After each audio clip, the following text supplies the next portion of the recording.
Bueno, pues nada, tenemos tiempo, ya hemos visto algunos de los temas que os corrían más prisa por aquello de preparar la PEC. Entonces, bueno, el otro día estábamos viendo algunos de los modelos que han intentado, bueno, integrar el estudio de la cultura y el clima desde una perspectiva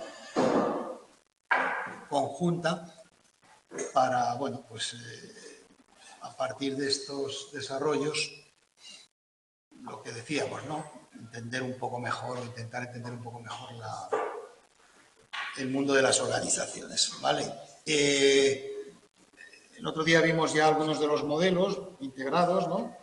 Y, bueno, pues vamos a seguir viendo los que quedan para luego pasar a estudiar cómo se forma y cambian las culturas organizacionales.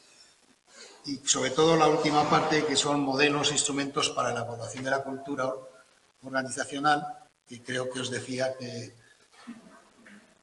lo que te encuentras en ocasiones, esas herramientas que demandamos de carácter práctico, donde después de una base teórica, ¿no?, de lo que significa tener en cuenta la cultura para entender las organizaciones, bueno, pues os presenta unos instrumentos reales, ¿no? Pues como 4 o 5 modelos.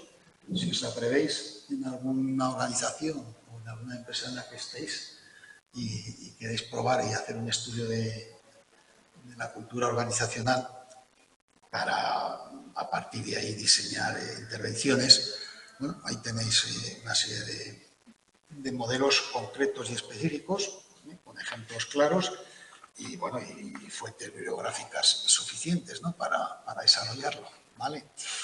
Entre paréntesis, habéis hecho ya la PEC, muchos, todavía no se ven tantas, no sé, para todos los que estáis matriculados en Madrid, no.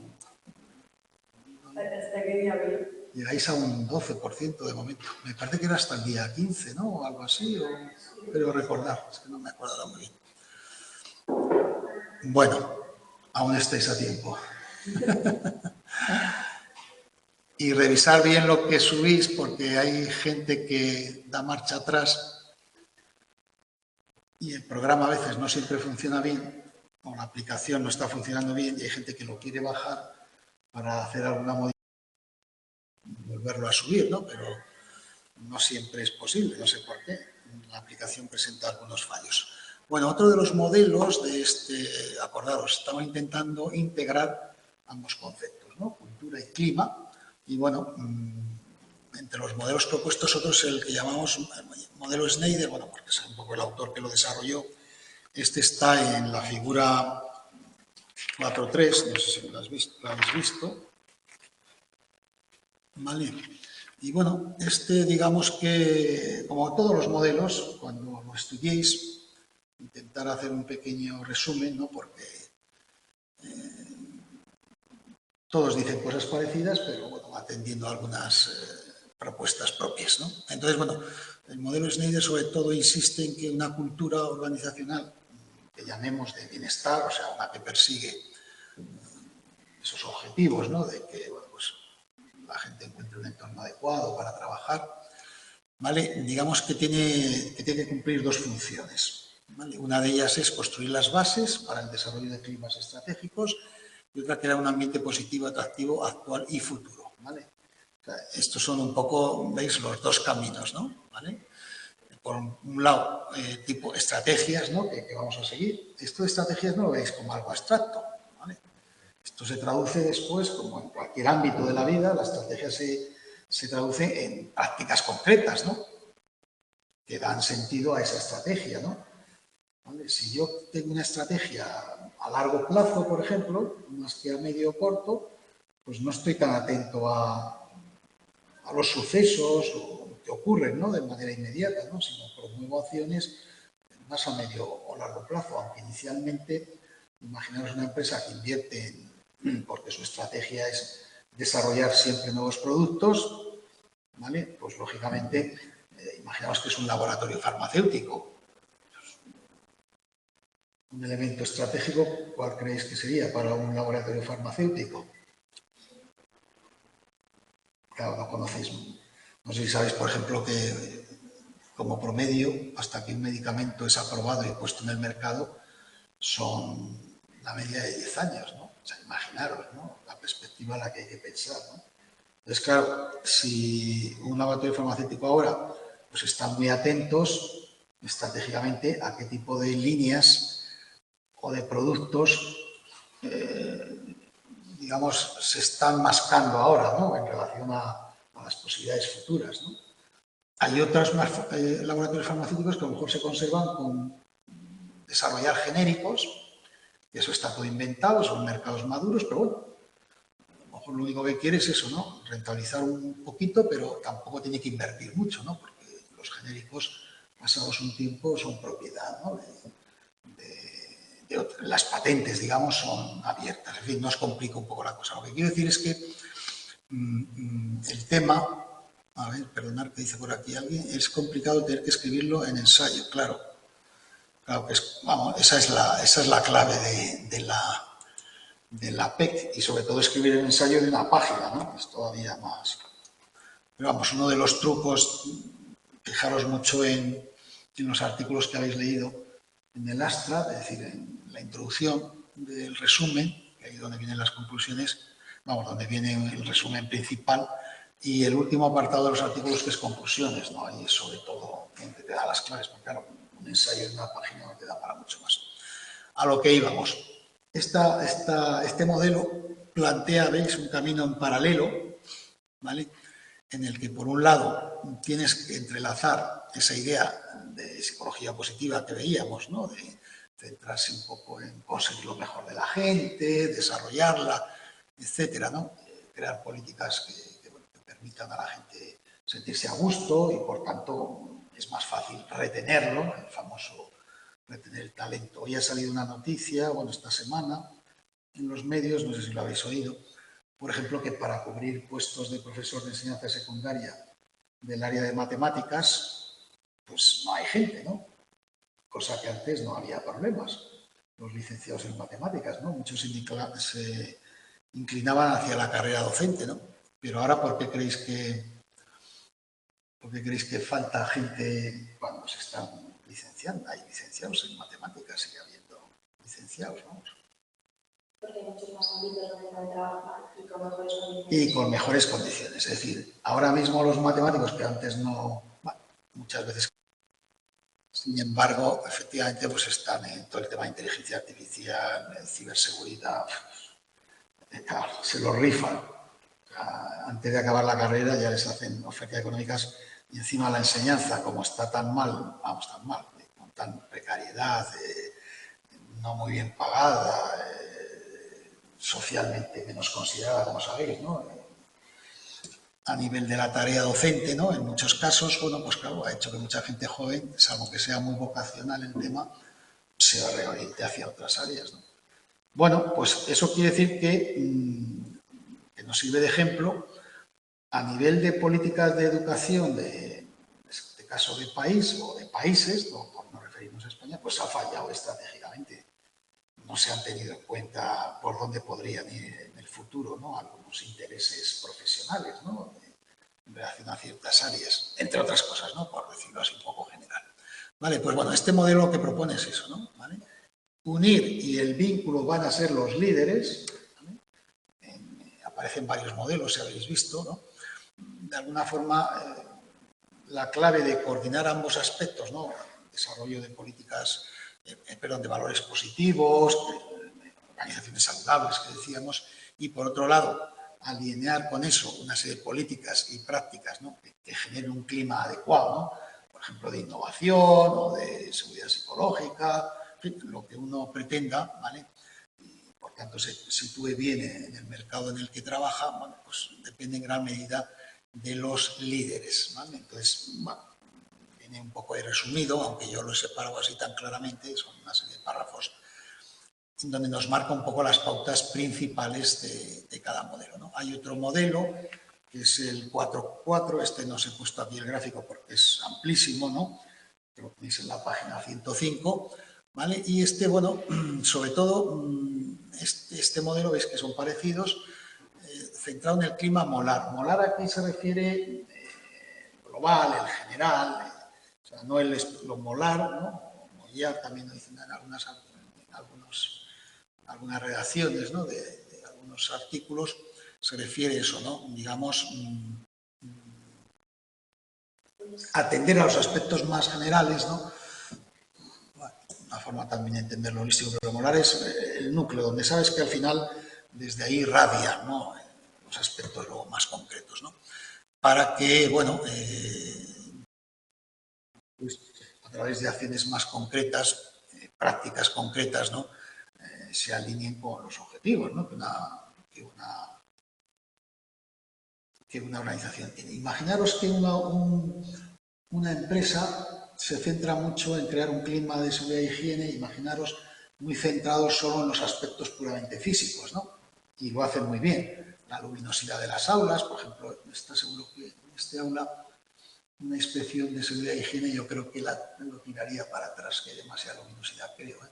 Tienen un aparatito y lo mide. O los asientos, si están bien diseñados, bueno, pero eso es un punto muy concreto, ¿no?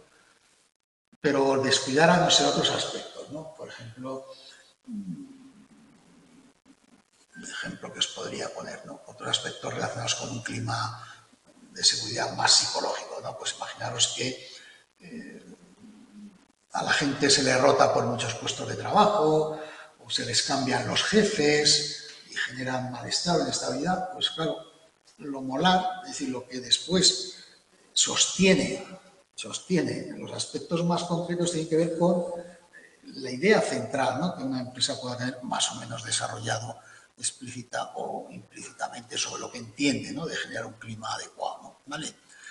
Por eso lo de siempre, ¿no? Clima es una característica relativamente transitoria o dinámica que depende de la percepción sobre las experiencias del personal. O sea, el clima que uno percibimos en una organización, por ejemplo, como alumnos en la UNED, pues depende mucho pues, de cómo percibes, ¿no? Las propias experiencias de estudiar en una facultad, una universidad como la UNED, ¿no?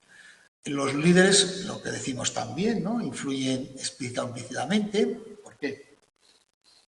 Porque sobre todo actúan como modelos, incluso aunque no sea uno consciente de ello, ¿no? Pero la influencia derivada de lo que hacen los líderes en los distintos ámbitos, ¿no? Bueno, pues aquello de si practican lo que promueven, ¿no? Es uno de los elementos cruciales, pues está enviando, ¿no? Una serie de mensajes a la gente o a los trabajadores que bueno, pues te indican un poco el desajuste, ¿no? O la realidad entre las expectativas y lo que uno se encuentra, ¿no? La cultura, digamos, es un fenómeno más colectivo, más estable. Esto recordarlo siempre que lo estamos viendo cuando diferencian ambos temas y ahora aquí los intentan integrar, que siempre clima es más una percepción puntual, concreta de una situación, más dinámica, más cambiante, ¿no? Vienen las lluvias, luego el sol, frío, calor, en fin. La cultura es algo más estable, incluso dice más colectivo, porque el clima difiere más la gente a veces, ¿no? En sus propias percepciones, ¿vale? Y como ya sabéis, la cultura tiene que ver con los supuestos, los valores centrales de una organización y que, bueno, pues de alguna forma,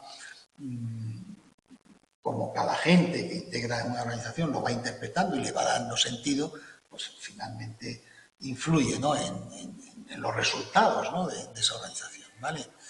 Bueno, pues un poco, por si os lo preguntan, cuando hablamos de cultura es por qué sucede, sobre todo, es otra forma, una analogía para intentar mejor entender el término cultura, mientras que el clima, o la percepción del clima, tiene que ver más con qué está sucediendo, como veo yo lo que ocurre en esta empresa en relación a este o aquel otro tema. Y el por qué es, digamos, el sustrato, la base, ¿no? de luego lo que vemos que se ejecuta en el día a día. Bien, aquí yo os he puesto un resumen, ¿no? En relación a lo que viene lo que viene al final, ¿vale? Que hace unas reflexiones muy sencillas, ¿no? Dice, estudiar climas, organizaciones, no tendría que poner organizacionales con foco, genera estudios de mayor validez. Entonces, ¿qué quiere decir esto ahora? En la práctica, lo que se ha visto es que más que perdernos en visiones muy generales, en la idea, cuando introducimos la palabra focus o foco, quiere decir que extraemos o nos centramos en aspectos muy concretos. Tipo de servicio que se da a la gente, la seguridad, la innovación, la orientación al cliente, es decir, se pone el foco sobre una cierta atención. Entonces, lo que se promueve es que, bueno, que muchas veces es mejor estudiar aspectos muy concretos, de cómo se manifiesta de manera muy específica la cultura, para intentar entender mejor y ver cómo pueden converger los estudios sobre clima y cultura, ¿vale? Una de las propuestas metodológicas que nos propone es lo que se ha llamado principio de especificaciones mínimas críticas. No os asustéis, ¿vale? Principio de especificaciones, es decir, mínimas, en fin, entendemos que se nos pueden escapar las cosas, ¿no?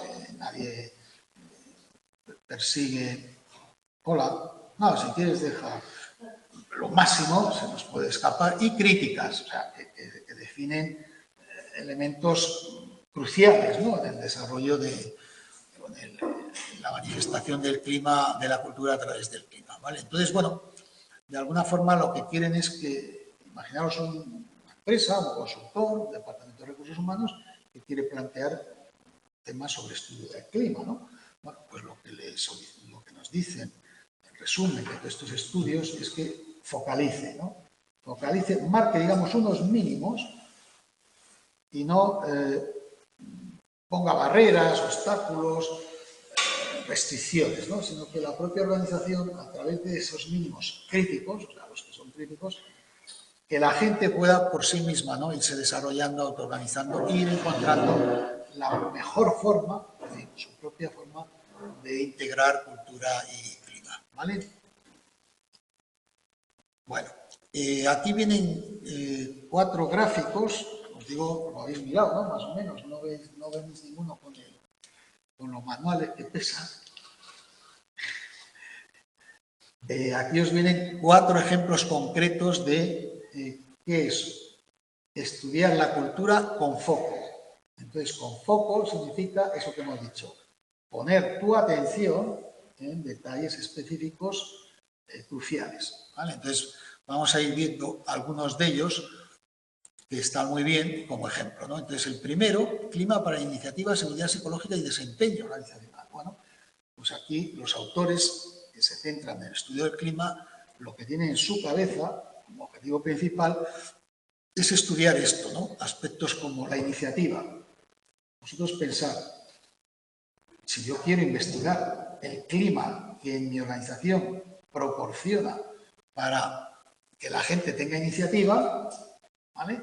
Me tengo que fijar en aspectos concretos y diferentes, ¿no? De si quiero estudiar el clima, no sobre la iniciativa, sino, no sé, de orientación al cliente o de relaciones o gestión de conflicto en los grupos, por decir algunas cosas, ¿no? ¿Vale? Entonces, bueno, aquí se estudiaría el clima para la iniciativa, es decir, veo en mi departamento si se apoya el trabajo proactivo o no, autoiniciado o no y persistente. Por ejemplo, ¿creéis que en la UNED existe un clima para la iniciativa? La propia estructura de la organización, sus normas, la forma de actuar, sus procedimientos. ¿Sí? No, pregunto.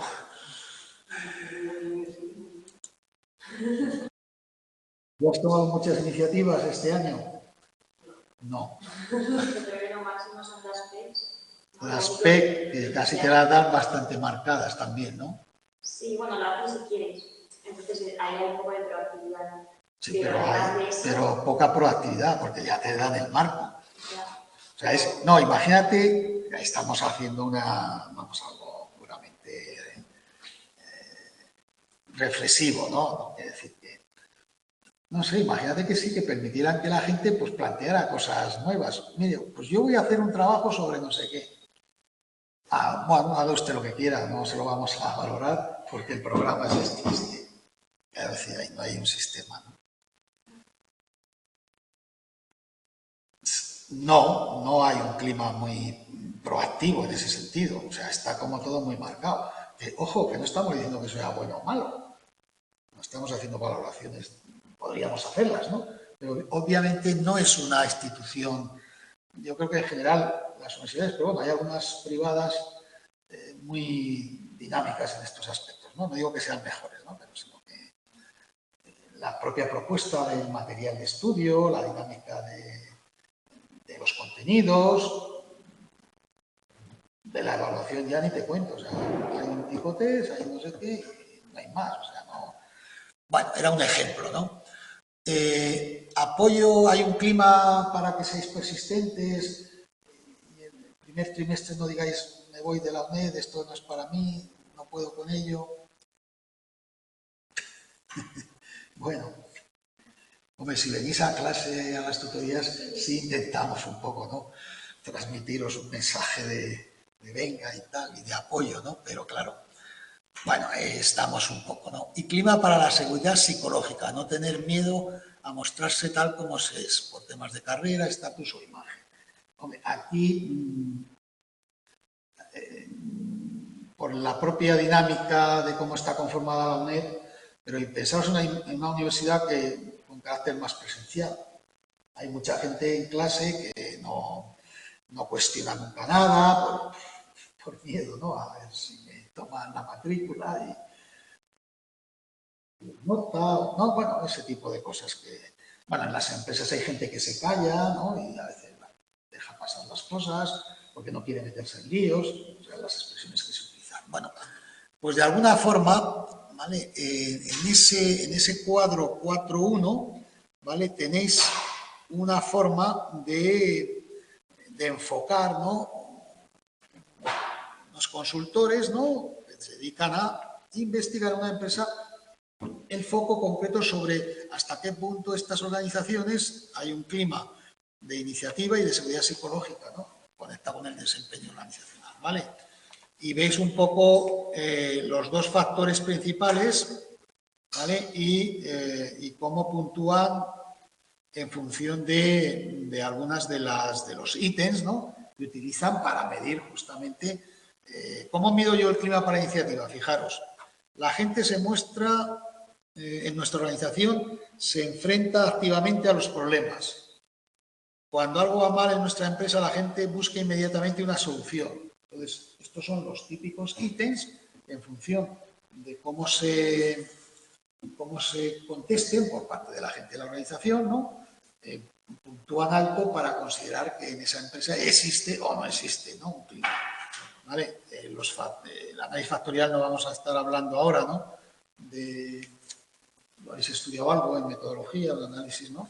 Pero bueno, es un 0,783, es decir, superan la mayoría una puntuación que dan pie para indicar que ese ítem valida adecuadamente el que podamos hablar de dos dimensiones, dos factores principales, ¿no? Para medir esto, ¿vale?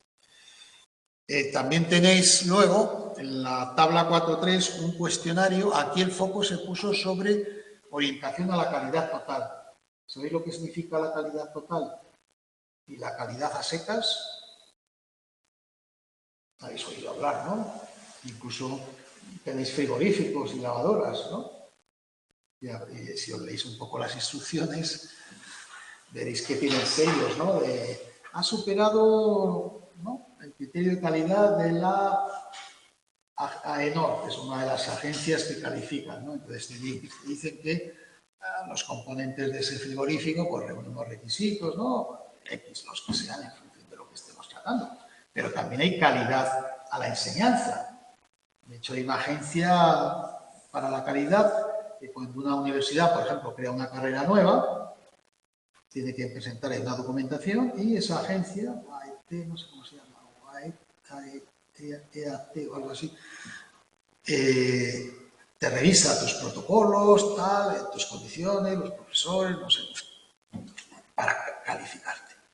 Bueno, la calidad total, cuando añades total, es para ampliarlo a todos los ámbitos. Un programa de calidad total investiga hasta cómo tratas a los clientes, ya no solo si los productos que tienes son buenos, que es lo primero que nos viene a la mente, ¿no?, al hablar de calidad, ¿no?, o tus servicios son adecuados, sino internamente qué política de recursos humanos tienes, si tienes desarrollado un plan adecuado de promoción de la gente, si sigues criterios objetivos para seleccionarlos, es decir, todos esos son elementos que conforman aspectos de la calidad. Entonces, cuando se habla de calidad total, hace referencia justamente a eso, ¿no? Cómo podemos englobar, ¿vale? Aspectos como la mejora continua, trabajo en equipo, etcétera. ¿Vale? Bueno, como veis, en el cuestionario de orientación a la calidad, pues lo mismo. Aquí tenéis un ejemplo muy amplio y muy desarrollado, ¿no? ¿Veis? Cada pregunta dice, existe un fuerte compromiso con la calidad en todos los niveles de esta organización. Entonces te dicen que puntúes de 1 a 5, ¿no? Una escala tipo Likert para luego obtener unos resultados generales de todos los que han contestado, ¿no? Entonces te dicen, según la puntuación, en esta empresa, en esta organización, por ejemplo, las dimensiones principales son orientación al cliente y a la mejora, índice general de calidad y reconocimiento del personal, ¿no? Bueno, pues te dicen que tienes un índice de calidad adecuado o no en función de con quién te compares. Esto suena todo nada, ¿no? Ni habéis oído hablar de ello. Sí, ¿no? Sí, habrás tenido temas relacionados con la calidad, ¿no?, de los servicios de salud, ¿no? Me imagino, en algunos de los... No sé que tenerlo muy en cuenta. Bueno, pues... Sí, las cosas y que tenerlo en cuenta. Pero ahora cada vez se han ido desarrollando más y muchas empresas o organizaciones lo tenían, con independencia de los desarrollos que estos programas han hecho, ¿no? Otro programa es Cultura Organizacional, Clima y Reflexibilidad. Bueno, aquí lo que investigan es hasta qué punto en ciertas organizaciones promueven la reflexión entendida en grupos de debate, gente que reúne a gente para preparar los planes o estudiar, no que venga todo hecho y todo ordenado desde arriba o desde los propios jefes, ¿no? Este es otro ejemplo que también tenéis ahí, ¿no?, de estudios que han visto, ¿no?, hasta qué punto una organización concreta. ¿Creéis que es importante como índice de mejora en una empresa saber si esa empresa promueve la reflexión en su gente o, bueno, es mejor que nos den las cosas hechas y ya está, y así no nos complicamos la vida? Gracias, que sí, ¿no? Que se busca un poco acciones de este tipo. Y por último, otro de los, digamos, temas que os trae aquí a colación, ¿no?, para que veáis cómo se refleja de manera real, es otro cuadro, el cuadro 4, que se llama Clima Organizacional y Clima Psicológico, ¿no?, en el sentido de, bueno, pues una diferenciación. Tener en cuenta que los estudios de clima y cultura están progresando con más fuerza últimamente y no siempre hay un soporte todavía teórico fuerte, ¿no?, para desarrollar modelos claros. Entonces nos encontramos con distintas versiones, en fin, teorías de alcance medio, ¿no?, que intentan un poco ir abordando estos conceptos. ¿Vale? Por ejemplo, diferencia clima organizacional, o sea, hablando en general, ¿no?, la empresa en general o departamentos, áreas concretas, ¿no?, ¿vale?, y clima psicológico referido más a aspectos más individuales, ¿no?, a nivel de bienestar psicológico de la gente, etcétera, ¿no?, que se mide también a través de una serie de instrumentos o cuestionarios. ¿Vale? Bueno, el siguiente punto se llama formación, cambio e innovación. Aquí os viene bastante, ahí os presento un resumen muy claro, ¿no? A ver, ¿cómo se forma la cultura de una organización? Vamos al tema que vimos antes de las vacaciones. El fundador, fundamentalmente, pues consciente o inconscientemente, en su cabeza, pues tiene una forma de ver la vida, de entender las cosas y las empresas y las organizaciones.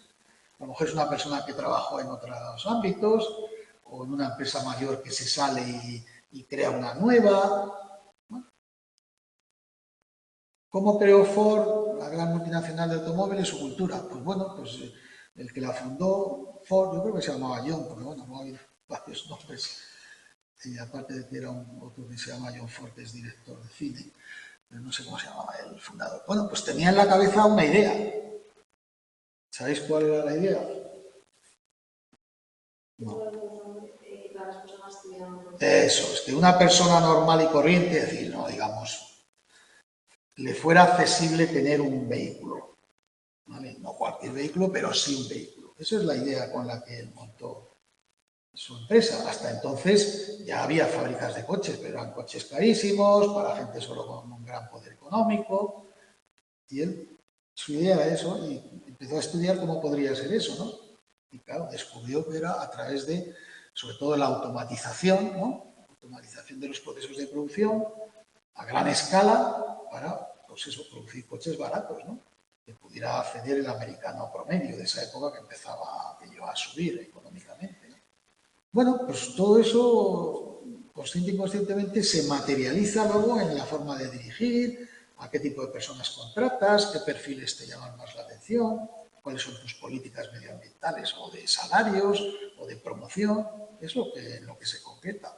Bueno, entonces, un poco la cultura, de alguna forma, la mayor parte son organizaciones que ya existen y ingresamos en esas organizaciones y recordar, igual que a nivel social, en el proceso de socialización, nos vamos haciendo con las ideas, los valores de la sociedad en la que vivimos, en las organizaciones ocurre algo parecido. Hay una cultura organizacional, ¿vale? Y cuando te incorporas, ¿os acordáis del proceso de incorporación? Había una socialización, ¿os acordáis de todo aquello? Te pasabas por una serie de etapas, ¿no? A veces te conformabas más, a veces innovabas más en el puesto, había las tácticas de socialización, ¿vale? Bueno, pues un poco todo eso es lo que se da y como sabéis hay un choque, en definitiva, la organización trata de que la gente que ingresa en esa organización desarrolle y haga suyo los valores propios de esa organización, ¿no? Con más o menos énfasis o planes premeditados y a su vez la gente, pues para situarse en esa organización, consciente e inconscientemente tiene que ir aprendiendo algunas de las claves, ¿no? Vosotros habéis pasado, los que ya estáis en tercero, habéis pasado por ese proceso.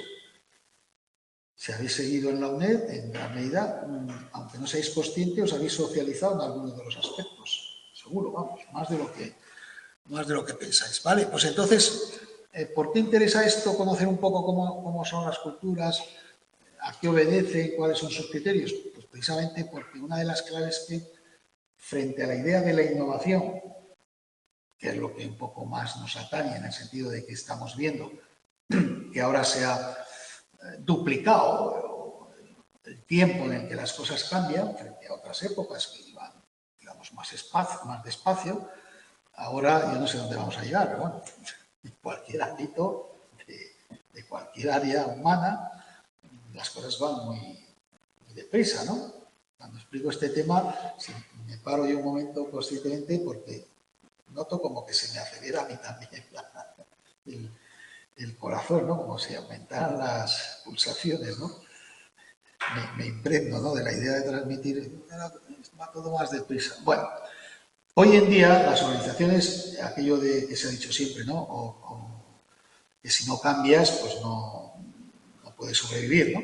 Bueno, pues un poco la idea de la innovación marca también el estudio de las culturas porque, claro, una gran clave para que las cosas cambien es modificar entender los valores culturales para cambiarlos, ¿no? Habéis oído eso de las batallas ideológicas o culturales, ¿no? A veces a nivel social, ¿no? Y de valores, ¿no? Que se habla muchas veces, ¿no? En términos ideológicos.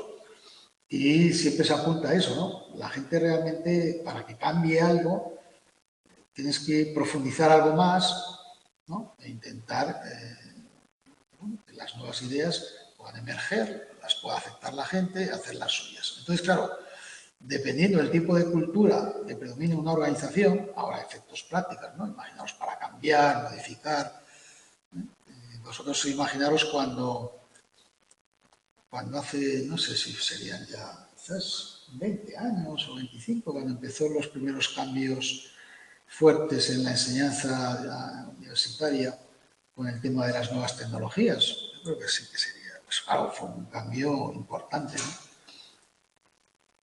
¿Qué respuesta dieron la mayoría de las universidades? Ahora luego lo veremos en las tipologías de respuesta, ¿no?, de las universidades. Algunas fueron reactivas, sin más, esperaron a que ya la cosa o cambiabas, otras proactivas, cambiaron mucho antes, ¿no?, viendo cómo se avecinaban, qué tipo de cambios se avecinaban en el perfil del estudiante, qué cambiabas, los intereses, el tipo de carreras que había que romper la estructura tradicional de las de siempre, ¿no?, y abrir nuevos ámbitos. ¿Sí? Todo esto es un poco algunos de los aspectos que cuando abordamos la cultura con el objetivo de cambiarla para hacer factibles las innovaciones, es decir, para que se adapte a los cambios ambientales, hay que tener en cuenta, ¿vale? Algunas de las características que aparecen ahí en la tabla 4.4 no las tenéis que aprender de memoria, simplemente viene un resumen en relación a las culturas innovadoras, vienen, yo qué sé, 30 o no sé cuántos autores, ¿no?, agrupados en función de qué tipo de características han ido señalando, ¿no? Entonces, digamos que una cultura innovadora, ¿vale?, se define por una empresa, una organización creativa, con iniciativa, espíritu emprendedor, suficiencia de recursos, trabajo en equipo, orientación estratégica hacia el cliente, participación de los trabajadores, etcétera, etcétera. ¿Vale? Estas son las pautas, las características que un montón de autores han definido para identificar una cultura innovadora. O sea, yo aterrizo mañana en un restaurante, o en una fábrica, o en un banco, o en una institución, ¿no?, la que sea, ¿no? Y, bueno, examino todos esos índices, esas características, y puedo decir hasta qué punto es innovadora o no, ¿vale? En relación a, digamos, a la innovación, por tanto, se ha hablado de aquellas empresas más innovadoras, que son más flexibles o abiertas, ¿no?, hacia la innovación, se les ha adjudicado el nombre de adocráticas, ¿no? Ad hoc, ya sabéis que es una expresión latina, ¿no?, muy, muy simplificado, es como a la medida, ¿no?, por decirlo de alguna forma. Entonces, bueno, una organización adocrática, ¿os acordáis cuando hablamos de las estructuras? Las estructuras no lo habéis repasado, el tema 2. Que una de las estructuras de la tipología clásica de Milberg, ¿os acordáis que era simple, burocrática? Nada, tampoco. Y una de ellas era la organización, la estructura adocrática, que hacía alusión a aquella que es fácilmente adaptable ad hoc, es decir, a las circunstancias que se va encontrando, ¿no?, progresivamente, ¿vale? Bueno, pues ese es un poco una de las denominaciones que se están reservando para este nuevo tipo de cultura que tiene que ver con la innovación. En relación a los mecanismos que podemos resumir que pueden promover la cultura de innovación, aquí os vienen 5 de ellos, hay alguno más por ahí, bueno, que recoge un autor que se llama Peiró, que ya creo que hemos comentado, ¿no?, que era catedrático de Psicología de las Organizaciones de la Universidad de Valencia y que, bueno, pues es uno de los top 10 en este área, ¿vale? Y, bueno, ahí os resumo, ¿no?, vienen una serie de párrafos sobre aspectos, si tú mañana quieres plantear o promover una cultura de innovación, ¿no? Coger un ejemplo. ¿Alguna trabajáis? No hace falta decir el nombre de la compañía. ¿No? ¿Participáis en alguna asociación de algo? Amantes de las mariposas, senderistas de la Sierra de Guadarrama, nada. Vale, pues nada, cogéis y decís, a ver, voy a promover una cultura de innovación, porque siempre hacemos la escalada todos los años por el mismo sitio, no hacemos nada nuevo. Podríamos plantear una juerga cada 2 por 3, cambiar de montañas, ¿no? Bueno, estoy bromeando, ¿no? Bueno, pues entonces un poco aspectos claves, ¿no?, que tú tienes que promover como consultor. En principio el tema del liderazgo, ese veis que está siempre presente, ¿eh? Es algo más sencillo de explicar, es como en las familias los padres, en los colegios los profesores, en el ámbito social ciertos personajes, es así. Personas que se consideran más independientes o más autónomas o que menos se dejan influir, al final, de manera pasiva o activa, ¿vale? Entonces, bueno, pues qué duda cabe, ¿no?, que en gran medida pensar en, por ejemplo, los grandes líderes empresariales, ¿no?, o de otro tipo, ¿no? Ahora que se ha muerto, se acaba de morir un papa, ¿no?, y comparan a unos con otros y tal. Fuera de la gente que lo vive de una forma más directa porque tiene sus convicciones religiosas, etcétera, pues el resto de la gente empieza a discutir que si este tal, que si aquel cual, que si este era más innovador, que si el otro era más conservador. ¿Vale? ¿Creéis que hoy en día, por ejemplo, aunque no seáis muy... este Papa, en ese sentido, digamos, ha ejercido una cierta labor de liderazgo transformacional dentro de lo que es la Iglesia Católica en este caso, aunque también puede tener influencia importante que es en otros ámbitos, ¿no?, estrictamente religiosos o no? Sí, ha tenido una mentalidad distinta a lo que había. Y ha ejercido en ese sentido como creador de una corriente con más fuerza dentro de la Iglesia hacia esos posicionamientos. Sí. Bueno, sí, es discutible luego otros aspectos, pero parece que sí, ¿no? No sé si lo observáis así.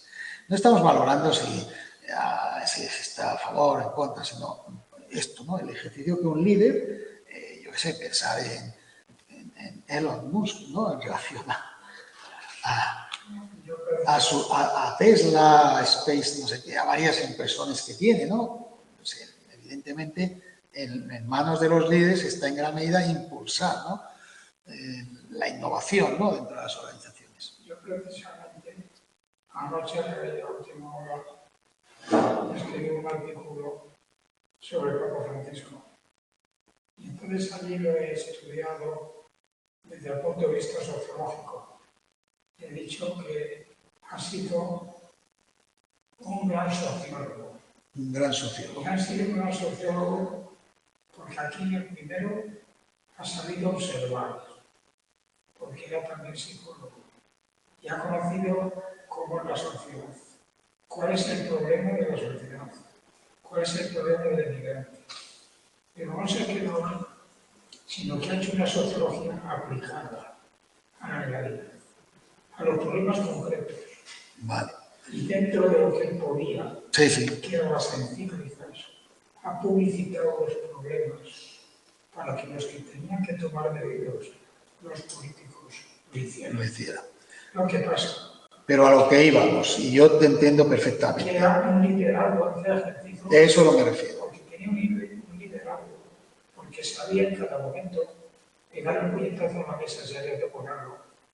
Y de otras maneras, pagar mi sumiso como si no le interesara el asunto. Vale, o sea, que sí que ha sido un líder que ha promovido, ¿no?, una transformación. Ha transformado en lo que ha podido. Sí, bueno, eso es otro... No, pero es que esto va unido a lo que acabas de decir. Claro. Y es que va unido a que la estructura, según la estructura de la organización, así la innovación es más fácil. Efectivamente. La Iglesia, como el ejército, es muy difícil transformar o innovar. Sí. En cambio, si tú abres un puticlub mañana y puedes innovar lo que te dé la gana, que hay nadie que va a poner pegas. Es decir, que eso es otro factor que es tan importante. Exacto. Pero si una organización es conservadora por sí, por definición, y los líderes van en esa línea, por tanto, sí hay líderes, digamos, que sí que pueden, o que es uno de los elementos cruciales, por esto que estamos diciendo, porque arrastras, es capaz, ¿no?, de generar esa visión, esa idea, ¿no?, en los seguidores. Segundo punto que tenéis que tener en cuenta, promoción de la visualización y anticipación. Bueno, esto es básico, ¿no? tienes que mentalmente, sabéis que es un ejercicio que se utiliza mucho también a veces en los deportes, ¿no?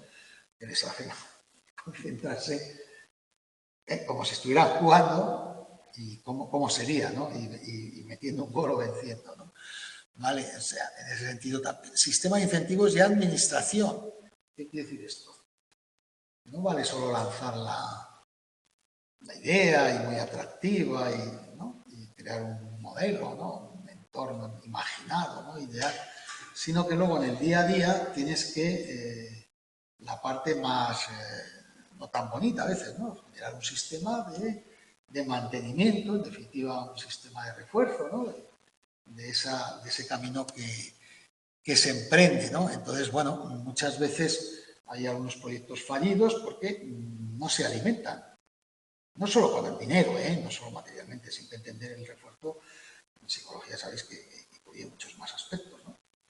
Entonces, bueno, hay que tener preparado algo de eso. No puedes embarcar a la gente y luego no... Tiene que tener algún tipo de refuerzo, ¿no? Aunque sea intangible, es decir, no solo material, ¿vale? Capacidad para establecer normas, ¿vale? Aquí es un poco,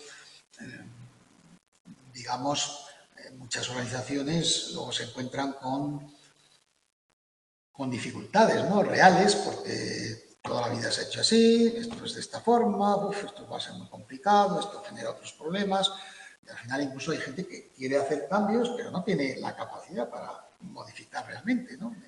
Realmente, ¿no? Aquello que pueda llevar digamos, a la innovación. Ten en cuenta que la gente, todo eso que se habla en los libros de autoayuda, que se ha popularizado mucho, lo de la zona de confort y todo eso, lo único que está traduciendo es una realidad. La mayoría de la gente, aunque no lo reconocemos, una vez que tenemos unas ciertas posiciones, no se afectan los cambios o las innovaciones que te proponen. Por una pura razón de supervivencia y de mantenimiento de tu situación. Salvo que estés mal, claro. Pero si estás bien, por eso la gente se resiste tanto a los cambios.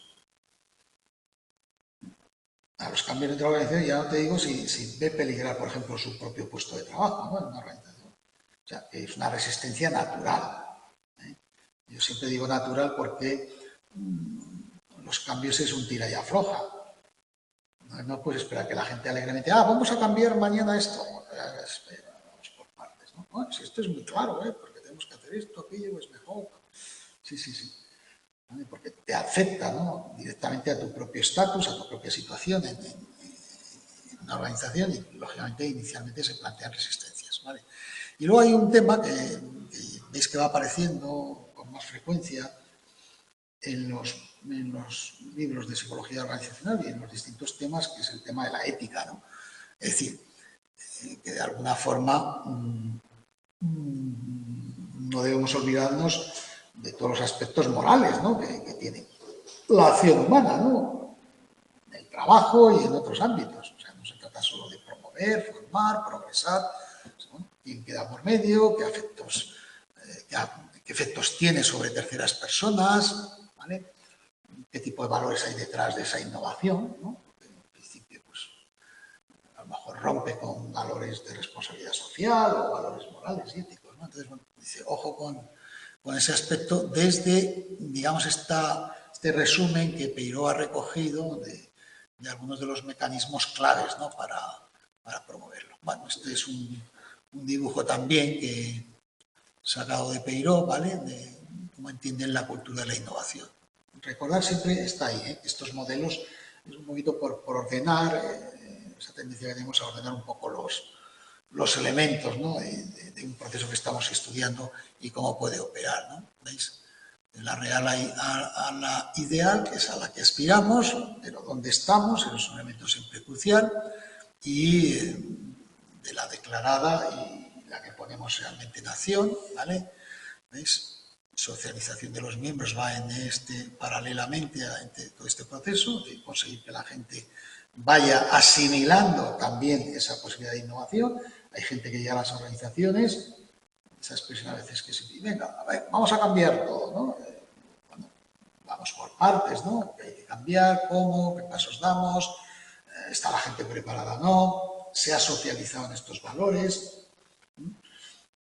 a veces cuando hablamos de cambio nos llega a la mente aspectos relacionados con la tecnología, que eso estamos muy habituados últimamente, ¿no? Ah, pues venga, hay un programa nuevo, hay una máquina nueva. No, no, no. Estamos hablando de innovación en aspectos que tienen que ver con la mentalidad, no solo con utilizar equipos o maquinaria más sofisticada, que también, ¿no? Es una innovación, sino otra forma de entender las cosas, de pensar, de atender, por ejemplo, a los clientes, de modificar aspectos laborales, etcétera, ¿vale?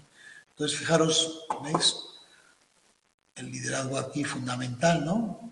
¿Vale? Cómo va ejerciendo esa función. Y bueno, a través de pues los artefactos culturales que decíamos, los valores, las creencias, se va autogenerando entre ellos y bueno, veis como hay un proceso de ida y vuelta. En definitiva, al final la cultura de la innovación no llega a un sitio y paramos, ¿no? Sino que lógicamente tiene... es una rueda, ¿no? Es un ciclo, ¿no? que va cambiando y que se hace más o menos extensivo en el tiempo, ¿vale? Luego hay otro apartado que no os extrañará que se haya incluido porque estamos en plena ola de nuestros valores en las sociedades actuales, ¿no? Donde se habla del tema de la diversidad, ¿no? Con más fuerza, ¿vale? Y bueno, pues también en este sentido la cultura tiene algo que decir, es decir, hay culturas que afectan o no afectan la diversidad, hay unas que afectan un tipo de diversidad y otras no, y bueno, pues todos somos conscientes, ¿no? Que ha sufrido una revolución fuerte, ¿no? Incluso, además de los posicionamientos ideológicos, pero bueno, siempre hay un caldo de cultivo o aspectos comunes, ¿no? Que acepta una mayor parte de gente y que tienen que ver con una diversidad que está ahí ya, o sea, es que ya no la podemos negar y que se ha colado en nuestras vidas y cada vez con más fuerza, ¿no? Diversidad que atiende, veis, un poquito a diferentes ámbitos, ¿no? Por focalizar más. Pues, por un lado es la diversidad generacional, ¿vale? Que tiene que ver con la edad y, bueno, no sé si, yo creo que ya hemos hablado algo de ello, ¿no? Sobre este tema. En psicología social me imagino que estudiaríais bastante el tema de también incluso del edadismo, ¿no? Que se le dedica especial atención. Entonces, bueno, lo que quiere decir de alguna forma es que una organización con una cultura innovadora, uno de sus elementos claves es gestionar adecuadamente la diversidad, ¿vale? Pues gestionar adecuadamente la diversidad, por ejemplo, en relación a la generacional, de manera práctica no lo terminan haciendo muchas empresas y algunas que han tenido grandes presupuestos en recursos humanos y en consultores, y luego cuando tienen que hacer ajustes de personal, enseguida ofrecen prejubilaciones, pactadas, ¿no? Cuando ellas mismas deberían defender otros valores, pero claro, es más arriesgado. Y más arriesgado, pues sobre todo depende de la convicción que uno crea en esto, ¿no? Por ejemplo, los programas de mentoring. Los programas de mentoring, muchos de ellos es utilizar a gente ya próxima a lo mejor a jubilarse, ¿no? Pero que tiene una gran capacidad y un gran conocimiento de un negocio concreto, de una actividad concreta, y resituarla y aprovechar justamente todo ese potencial, más que a veces en tareas concretas de actividades que es probable que otra gente haga ya más rápido o mejor, pero ese saber hacer, que eso es más abstracto, que a veces no se concreta en un libro o en un manual, y supervisar, hacer mentoring, ¿no? de gente más inexperta y ayudarles, ¿no? a que en menos tiempo, incluso con más visión, con más claridad, ¿no? Vean los problemas, ¿no? De cierta complejidad de muchas organizaciones y se desaprovecha ese capital, se prejubila y fuera. Precisamente este camino es ahora muy utilizado. Están esperando a que salgamos de nuestro trabajo de acuerdo con la edad que teníamos. Claro. Y nos están esperando para ir a otro trabajo Eso es. que es similar, pero que está en distinta organización. Eso es. Es decir, yo he tenido muchas propuestas de irme a trabajar a otro sitio que podía aplicar el mismo trabajo que yo hacía en esa otra organización. Y esto es muy frecuente y eso es un poco cuando vemos y como fulanito, que ha sido ministro, le dan el cargo de subdirector del INTRA. Pues precisamente porque siendo ministro de Desarrollo Económico, sí que este es un camino que cada vez se sigue más. Pero no se está aprovechando al máximo. Y sobre todo solo para cierta gente muy. Yo creo que falta una actitud más decidida, ¿no? A apostar en empresas por esto. Pero depende de quién lo proponga. Ah, no, claro. Personalmente, yo cuando acabé con mi puesto oficial, vino una empresa, una organización importante de Estados Unidos a buscarme Claro. para ocupar un cargo. Ahí tienes el ejemplo que yo lo veía. Vale. En España no lo veía nadie. Seguimos. Otro tipo de diversidad de género, este que os voy a decir, ¿no? Tiene que estar relacionado, lógicamente. Qué duda cabe que hoy en día ha cambiado ya bastante las cosas. Bueno, todavía queda por hacer, como se dice, pero hasta legalmente ya no es solo en... Lo que pasa es que el aspecto cultural siempre hay que verlo más como valores que uno cree, ¿no? No solo porque la legislación te lo impone, ¿no? Entonces, bueno, pues sí que la legislación ha impuesto toda una serie de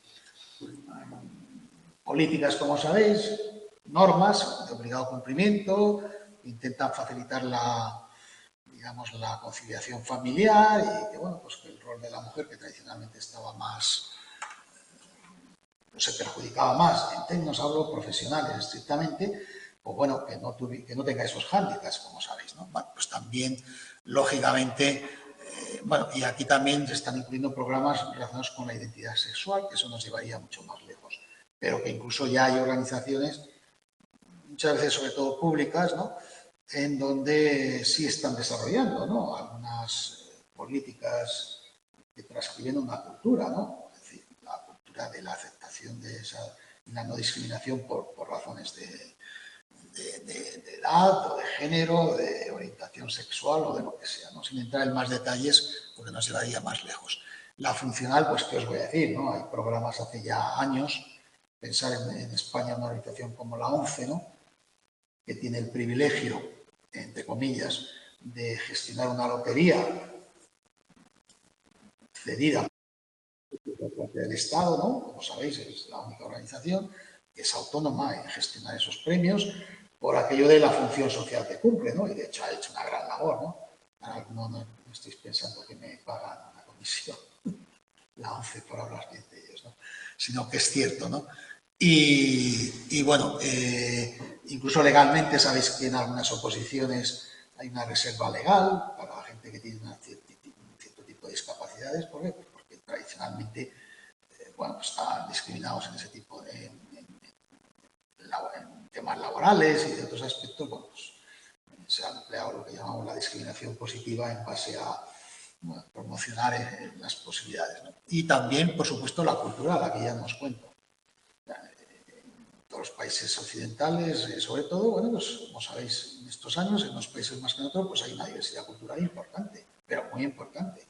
O sea, que hay gente que viene de todos los ámbitos, religiones, zonas culturales. Entonces, claro, es otro tema, cómo se gestiona eso y qué cultura existe en las organizaciones para abordar esa diversidad y no solo abordarlo, sino fijaros lo que viene al final. Si gestionamos adecuadamente la diversidad, se ha visto que se consigue mejor productividad, mayores percepciones de equidad y por tanto la gente está más satisfecha, se compromete más, en fin, todo lo que deriva, ¿no?, de una gestión adecuada. Cuando uno estudia estos temas siempre corre el peligro de ver, bueno, esto como algo ideal y bueno, pues un poco ese es el planteamiento, ¿no? Afortunadamente luego ocurre que en determinado tipo de organizaciones sí que se están concretando, ¿no?, una gestión adecuada de la diversidad, ¿no? De hecho, bueno, pues, aunque luego en las sociedades hay gente que ve con peores ojos o mejores ojos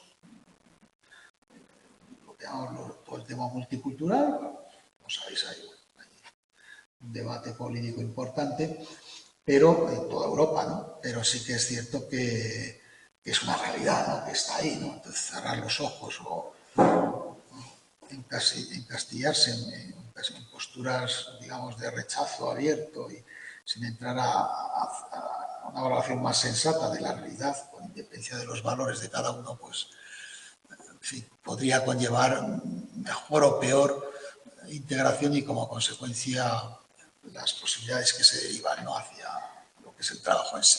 ¿Vale? Y ya por último tenemos los modelos y instrumentos para la evaluación de la cultura organizacional.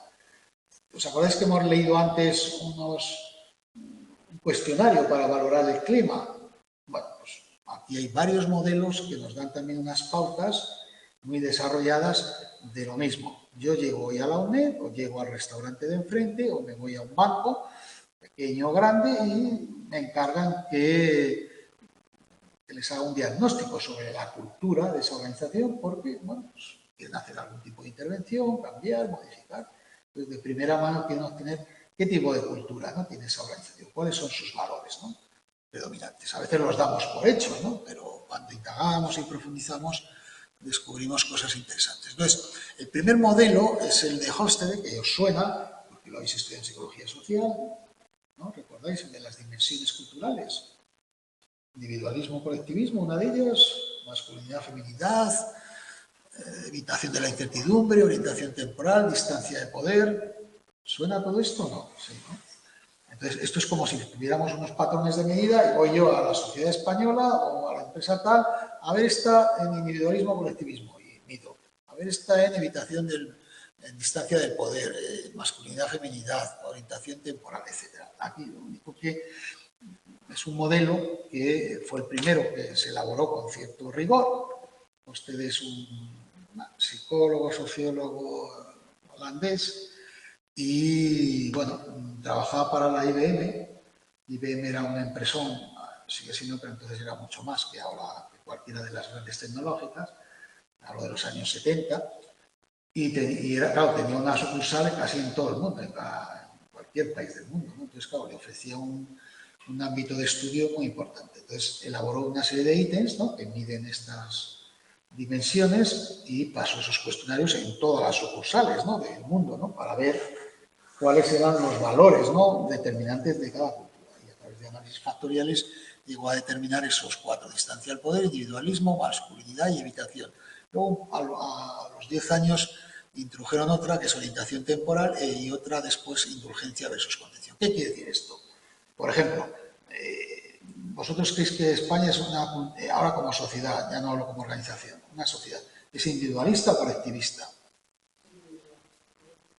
Vale, y si yo ahora te digo de 1 a 10, siendo 0 el punto medio, 5 el punto medio, ya ¿dónde me ves? Siendo 1 individualismo y 10 colectivismo, ¿dónde la situarías? En 3, más cercano al individualismo, según tu criterio. Sí, A mi occidentales, la mayoría de los países occidentales son individualistas. Como esto es muy genérico, luego hay que hacer matices y hacer combinaciones, ¿vale? España, bueno, se sitúa en un valor intermedio, tirando más, ¿vale? O sea, aparentemente es individualista, pero en algunos otros aspectos es muy colectivista, ¿no? Por ejemplo, el peso de la familia es muy importante, ¿no?, frente a otros países europeos, ¿no? El prototipo de país individualista es Estados Unidos, ¿no?, de cultura individualista, y el de colectivista, pues Japón, China, la mayoría de los orientales, los latinoamericanos casi todos o fundamentalmente, y gran parte de los africanos, ¿no? Bueno, a lo que vamos, por recordarlo. Este modelo establece estas dimensiones y entonces tú puedes llegar a una empresa, a una organización y ver qué tipo de, digamos, de dimensiones predominan en esa organización, ¿no? Y en función de eso, pues, enfocar tu intervención o tu análisis o tu estudio, ¿no?, sobre esa organización, ¿vale? Distancia al poder, cuanto es más alta, por ejemplo, España, ¿creéis que hay punto alto o bajo en distancia al poder?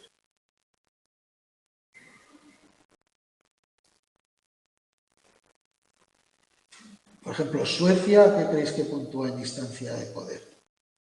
Cuanto menos se puntúa, se es más horizontal, o sea, se atiende menos a las típicas estructuras de estatus que nos encontramos en todas las sociedades, en todas las hay. Cuanto más distancia hay, más la gente acepta, vamos a decirlo así, una estructura social muy bien definida. ¿Vale? Entonces, por ejemplo, pues Suecia, Holanda son típicos países más horizontales, ¿no? En ese sentido, menos dados a jerarquizar demasiado las sociedades, ¿no? España estaría en valores intermedios, ¿no? En muchos países es muy alta la jerarquización. Y pensar que la jerarquización no obedece solo a aspectos puramente políticos, que es lo primero que le viene a la mente, o de clase. Estamos hablando, por ejemplo, de las familias. Entonces, en países en donde predomina una distancia del poder elevado, está como muy marcado el padre, el tal, no sé qué, el rol de cada uno y su posición. ¿Vale? No hace falta solo pensar en temas militares, políticos o sociales. No, no. En ámbitos familiares, en el colegio.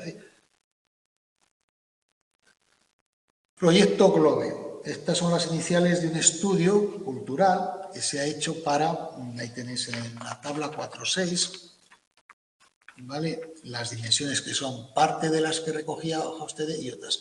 Esto todavía está vigente, por si os interesa el estudio del liderazgo, y son, no sé si 30, 40 o 50 universidades a lo largo de todo el mundo que partieron de una reflexión.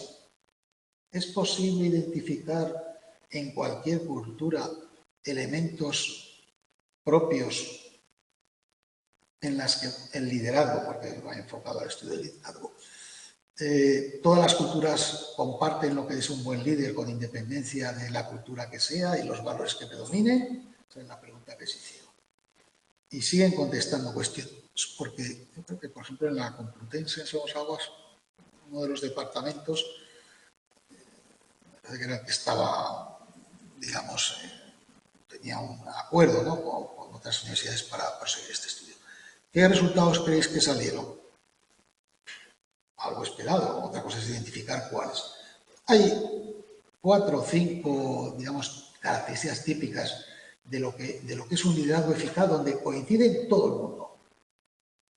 Sea un nativo de Alaska con uno de Sudáfrica o un parisino, por poner en contraste.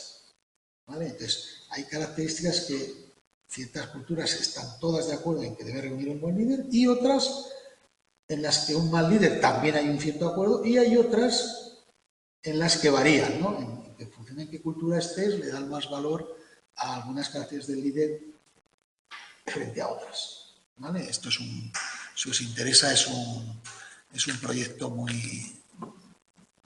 de mucha envergadura. El cuestionario Focus es otro instrumento de medida de la cultura organizacional. ¿Vale? Entonces, bueno, digamos que aquí hay un modelo, que luego viene un poquito más adelante también, de valores competitivos, de 2 autores, King. Entonces, bueno, valores competitivos quiere decir que están en teoría en competencia, ¿no?, uno con otro, ¿no?, para que tengáis una idea. A ver, aquí. Este es que luego es el modelo de Cameron King.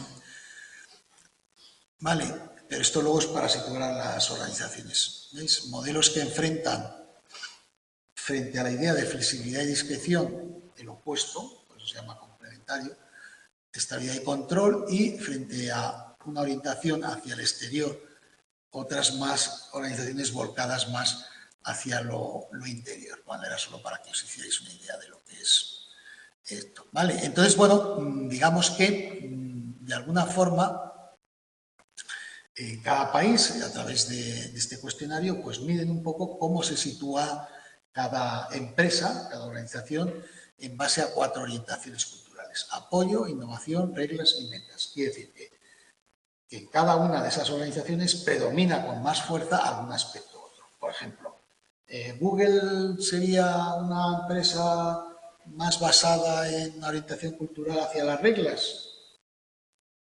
Pues no, ¿no? Nos viene en principio la idea de flexibilidad, innovación, de hecho cambian continuamente, ¿no? El software que venden, las posibilidades, las aplicaciones, son empresas donde, digamos, su orientación cultural fundamentalmente está orientada hacia la innovación. También en el apoyo, al apoyo se refiere hasta qué punto esas organizaciones,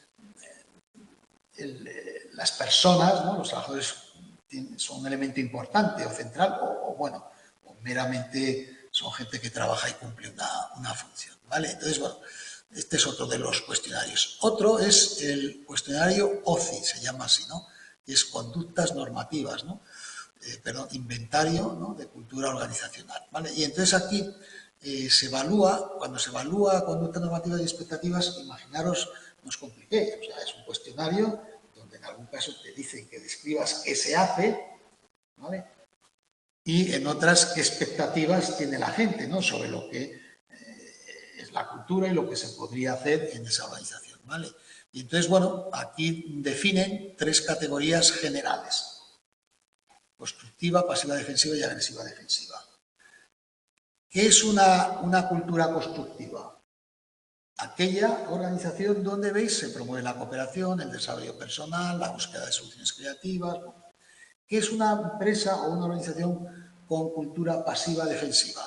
Se enfatiza la conformidad, evitación del riesgo, resistencia al cambio, conservadoras, estables. ¿Qué es una cultura agresiva defensiva?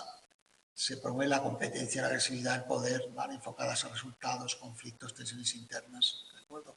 Bueno, pues esto un poco, a través de este inventario se pasa a una organización, imaginaros, ¿no? Pues en la UNED, ¿no? Se pasa a los alumnos o se pasa a los profesores, en fin, y nos saldría una cultura. ¿Cuál creéis que nos saldría?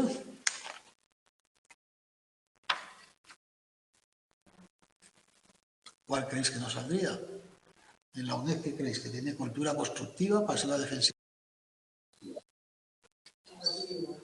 Pasiva, defensiva.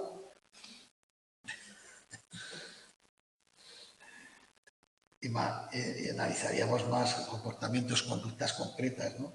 Pues la forma de examinar, la forma de evaluar, la elaboración de contenidos, la atención al alumno, en fin, haríamos toda una serie de cosas.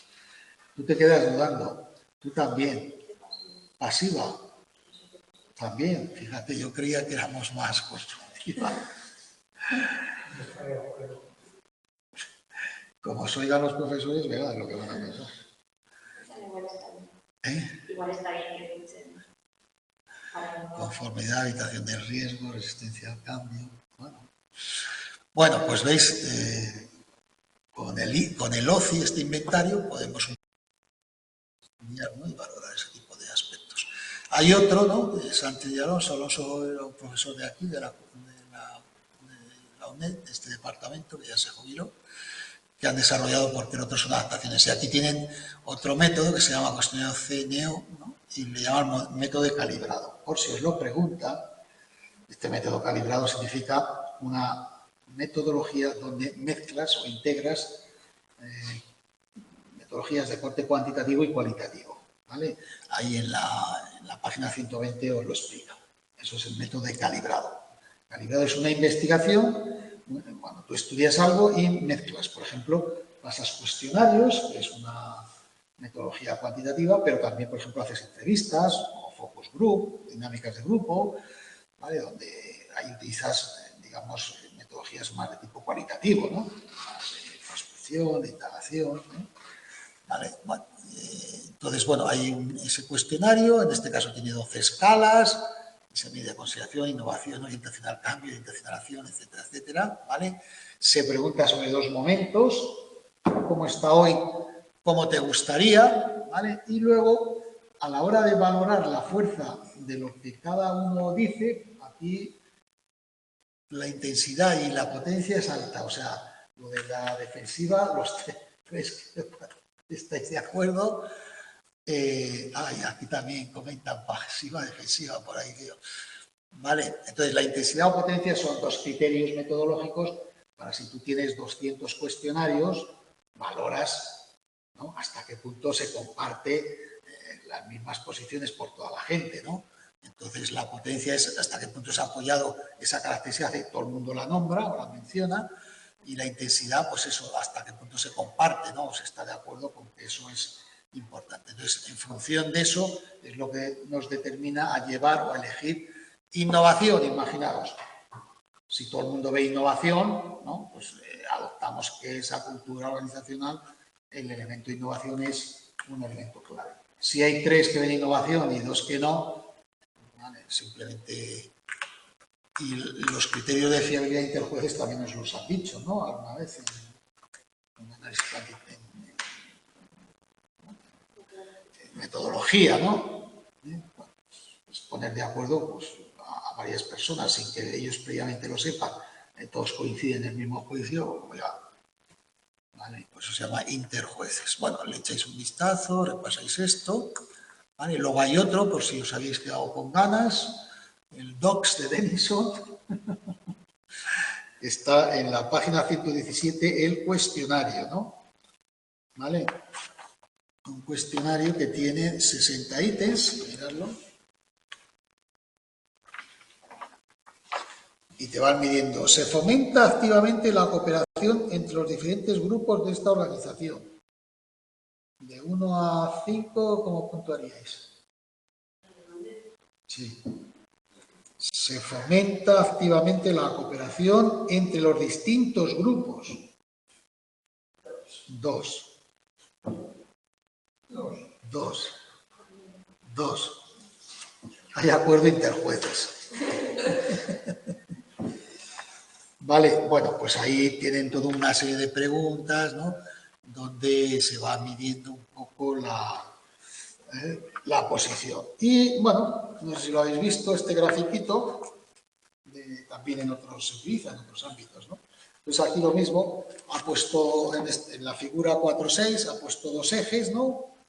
Confrontados, ¿no? Punto de vista externo, punto de vista interno, y luego estable y flexible. En función de eso, habla de organizaciones, misión, adaptabilidad, compromiso y consistencia. Y cada una, como ya veis, agrupa varias dimensiones. Entonces, según la puntuación que obtengamos, veis que esto es como un radio, ¿no? Pues te acercarías a una posición. Aquí imagínate esta organización en misión, metas, objetivos, intención, visión, dirección estratégica. Pues la puntuación, ya habéis visto a veces cuando los gráficos donde se representa, que luego se hace como una tela de araña y en función de la intensidad con la que se ven los distintos valores, ¿vale? Bueno, pues esto es otro modo de acercarnos al estudio de la cultura organizacional, ¿vale? Y bueno, pues se trasladan, ¿no? Y te da un retrato, ¿no?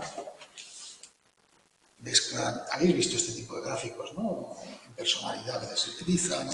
En función de las variables, los rasgos que tú actúes, ¿no? Entonces, bueno, en función de la puntuación te colocamos en unos cuadrantes y, bueno, pues ves un poco en qué aspectos estás mejor o en qué aspectos estás peor, en este caso la organización.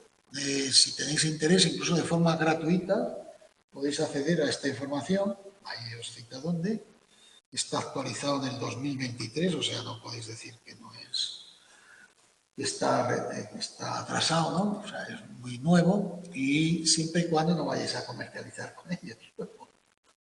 Vayáis a una empresa que desconozca esto y dice, mire, le voy a vender esto que es muy bueno. Vale. Y luego, el otro cuestionario se lo cae de Cameron y King, acordaros, valores en competencia. ¿Qué hacen estos señores? Pues lo mismo, a través de una serie de ítems, ¿no? Van posicionando dónde te sitúas, ¿no? Y en función del cuadrante en el que te sitúas, ellos le han dado un nombre genérico, ¿no? Que define cuál es la forma más eficaz en la que esa organización en concreto se mueve. O sea, lo importante de esto es, ellos parten de que hay empresas que funcionan mejor en este cuadrante y otras en este y otras... En fin, que no hay un cuadrante realmente mejor o único para todos, ¿no? Sino que hay empresas que por sus características, el mercado en el que operan, les es mucho más interesante, ¿vale? Operar con unas características más propias que a lo mejor otras, ¿no? Por ejemplo, este cuadrante que nos está indicando, que el foco principal está afuera, el foco externo, y mucha flexibilidad. ¿Ves? La autocrática, ¿os acordáis? Aquella que va un poco a la medida. ¿Por qué es externo? Porque está pendiente de lo que está ocurriendo, ¿no? Clan, foco interno, pero también flexible, cambiante. Jerarquía, empresa muy centrada en sí misma y todo muy estable, muy control. Evidentemente, estos siempre son modelos teóricos para simularnos, ¿no? Después nos situaríamos, pues, a lo mejor aquí o ahí, más cercano aquí, ¿no? Es decir, esto no es una tipología pura, ¿no? Que podamos coger una organización y encajarla perfectamente en un cuadrante, ¿no? Sino que, bueno, puedes tener más fuerza, por ejemplo, en el foco externo y algo en flexibilidad, pero no tanto, ¿ves? Si te situarías aquí, o imaginaros en esta esquina el máximo de flexibilidad. Ahí os pone el ejemplo de algunas empresas reconocibles, ¿no? Digamos, en nuestra sociedad, ¿no? Que situaría algunas de estas empresas, ¿vale? Por ejemplo, McDonald's, ¿dónde la situaríais? La multinacional McDonald's. ¿Dónde la situaríais en este cuadrante?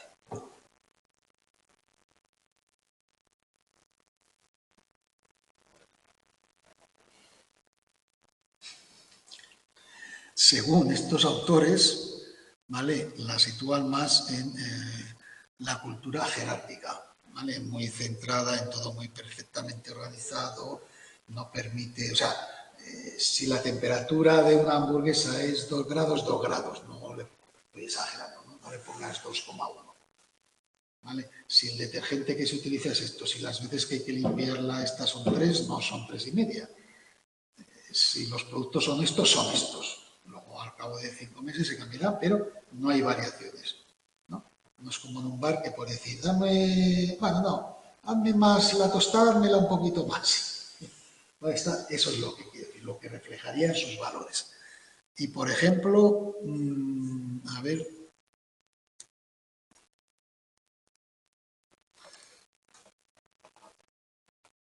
las culturas, las empresas de origen japonés, ¿dónde creéis que las sitúan los autores? ¿En cuál de estos?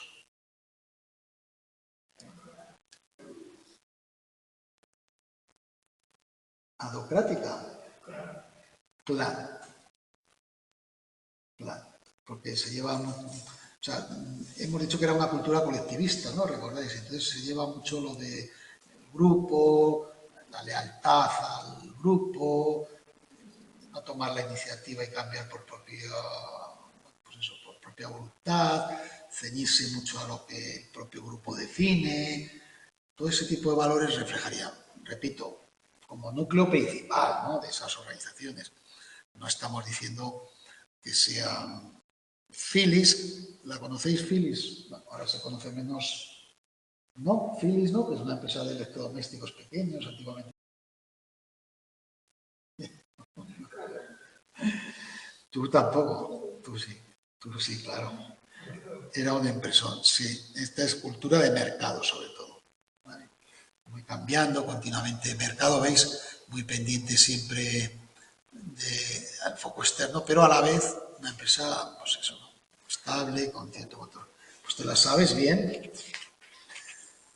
lo has cogido bien. Y adocráticas, a ver qué empresas nos viene aquí, alguna que nos cita por aquí. Tienen que ser eso, muy flexibles, pues quizás sean estas, ¿no? Google o alguna de estas, probablemente. Informática, sobre todo. Bueno, por ahí vienen. Bueno, ¿esto qué nos quiere decir? Bueno, en definitiva lo que hemos comentado, es decir, tampoco hay que darle más vueltas, ¿no? Es un modelo, una forma de interpretar y de acercarnos a la cultura de una organización. ¿Para qué? Pues si queremos estudiarla, comprenderla, implementar políticas de distintos tipos, ¿no? Pues lógicamente tenemos que estar atentos a qué características tiene, ¿no? Porque si no es lo mismo una empresa tipo clan o adocrática, pues fijaros, nos van a recibir con los brazos abiertos. Venga, sí, hay una mentalidad de cambio, de innovación, de aceptación, pero en otras a lo mejor no, ¿no? Y este es un poco el objetivo que persigue. Bueno, esto era simplemente un poquito la descripción de lo que os he dicho aquí resumido, ¿vale? Y por último, bueno, las dimensiones que evalúan en este modelo, ¿no? Prácticas dominantes, tipo de liderazgo, cómo se gestionan los empleados, nivel de cohesión, énfasis en que se pone, ¿no?, a nivel de estrategia y los criterios de éxito, ¿no? Entonces, bueno, que sepáis que esto que antes había que repartir 100 puntos en cada una de las características, ahora se hace a través de una escala tipo Likert, que como sabéis es siempre más fácil de contestar desde una posición a otra, de 1 a 5, de 1 a lo que sea, no hay que hacer una distribución, repartir, porque repartir implica que a lo mejor alguna característica que la ves con la misma fuerza, claro, si le das 60 a uno ya solo te queda 40 para repartir en los otros. Entonces puede dar una idea menos clara, ¿no?, de lo que hemos medido. ¿Vale? Bueno, pues nada, este es el tema de cultura y clima organizacional. Interesante, más de lo que nos parece, un poco rollo a veces, ¿no? Pero porque los esquemas más básicos, bueno, pues están claros, ¿no?, el significado. Lo que pasa es que a veces, bueno, hay que desarrollar el tema y incluye a veces literatura y redundante, ¿no?, información, pero a veces redundante. Pues nada, nos vemos el próximo día, ¿no?, para estudiar el tema ese que nos quedó, el de desempeño activo. Lo habíamos dejado, ¿no?, de lado. Vamos, no de lado, sino que dimos prioridad a los otros. Vale, pues nada, hasta la próxima.